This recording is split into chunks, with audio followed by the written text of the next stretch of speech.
Hello everyone, my name is Hakes and this is my very first YouTube video.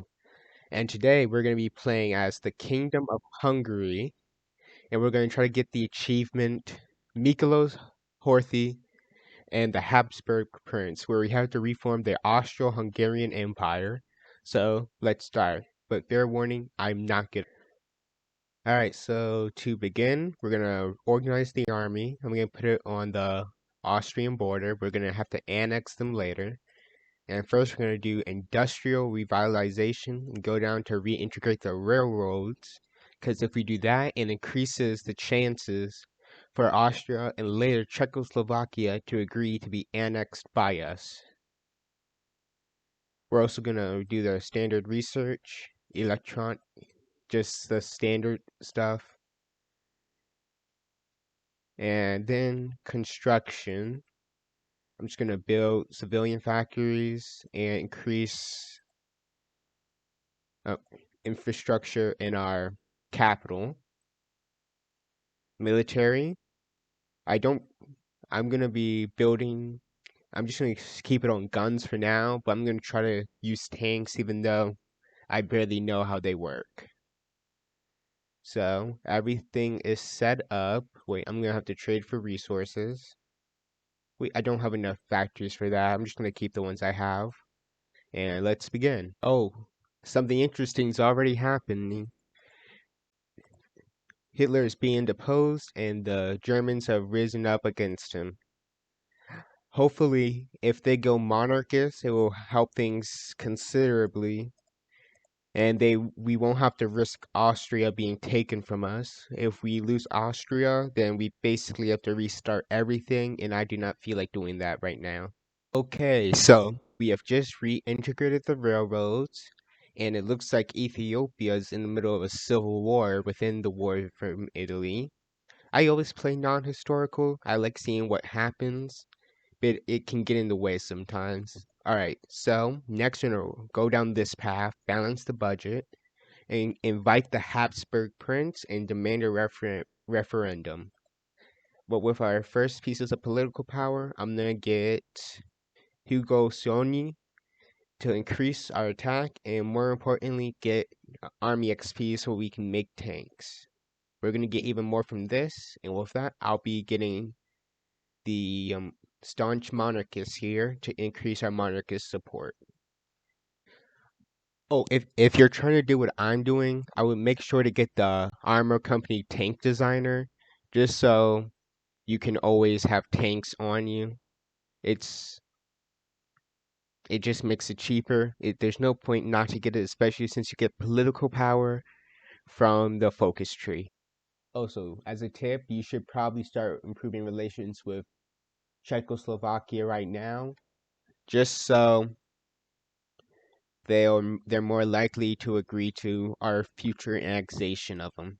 Okay, we have finally gotten to the point where Otto von Habsburg is back on the throne of Hungary.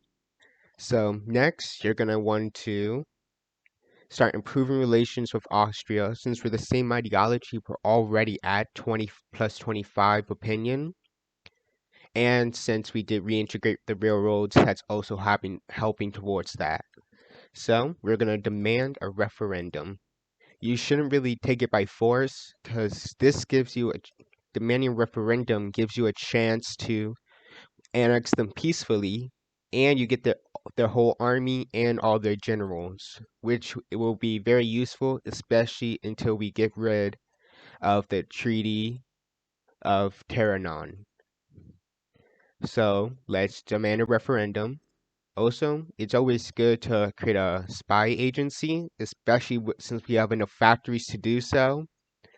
And we're probably going to want to start placing spies and collaboration governments in the UK, so when we have to fight them, they surrender more easily.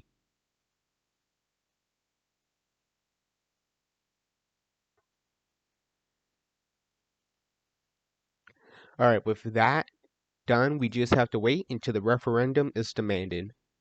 Oh, and since with my extra political power, I'm going to get the war industrialist. Wait, no, the captain of industry. I'm not building any military factories yet. We're gonna get a few of them from Austria. I'm doing concentrated because I don't plan on changing up my production a lot, so we can get max efficiency, more efficiency, so we can make more guns, more tanks, more everything. Oh, speaking of tanks, I'm going to design my own. Now, you shouldn't really take my designs as perfect because I'll be honest, I don't really know anything about the tank system. I just want to try it. So just do it. Soft attack is best in single player. So I'm just gonna make this normal tank. I'm not gonna really give it a name, and I'm gonna place 2 factories on it. And we're gonna trade for some resources from the Soviets, since we do not plan on going to war with them anytime soon. And while and so far in the world, it looks like Italy's going democratic. That doesn't really affect us, but the Polish peasants uprose, so that means that they may go communist or they may go democratic. Either way, we don't plan on going to war with them, but if we do decide to go to war with the Soviet Union, they may be a problem if they're going communist, but like I said, we're probably planning on not doing that. And, well, the King's Party is now in power in Britain. That's helping us even more, and we should have positive relations. It's almost time for us to annex Austria. We're doing everything we can to improve relations. So this should go perfectly fine. Oh, and the Germans are going non-aligned, so they won't be able to steal Austria from us like they would be able to do so if they were normal. I mean, fascist or democratic. And we have just annexed Austria, making us way bigger, giving us more factories, and will make everything a million times easier. But next, we are going to want to restore Austria-Hungary because we do not get any cores on this until we do that focus.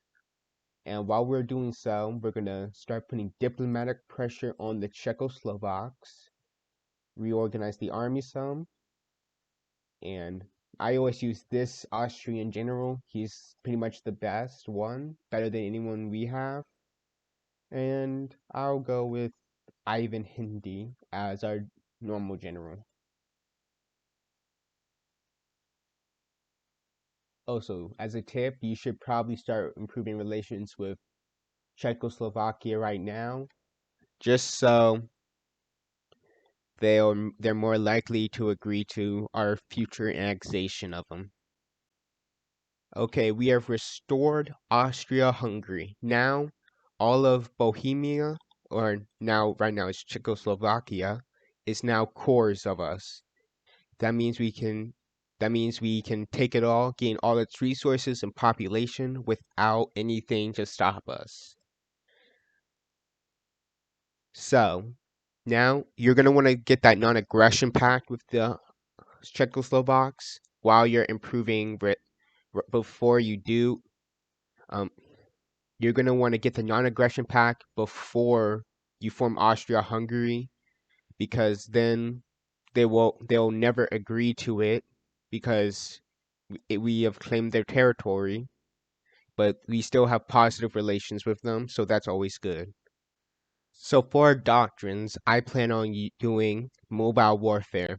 I'll be honest, I don't think I've ever picked this option before, but since I want tanks, I'm gonna go with it. We are currently producing a few tanks a week, but oh wait, now that we have more factories, we can get trade for even more resources. That's always good. Okay, so we were able to puppet Czechoslovakia. It's not the best thing, but we'll be able to annex them through the puppet mechanics. Unfortunately, the German Empire was able to take the Sudetenland because the Czechoslovaks was planning to become a puppet of the Germans. So unfortunately, we won't be able to get that until we go to war with them. But since since we're actual players and not the AI, we hopefully can take it over. But we have to do the Bled Agreement and get rid of the Treaty of Terranon. But that is for a video for another day, and I'll see you guys later.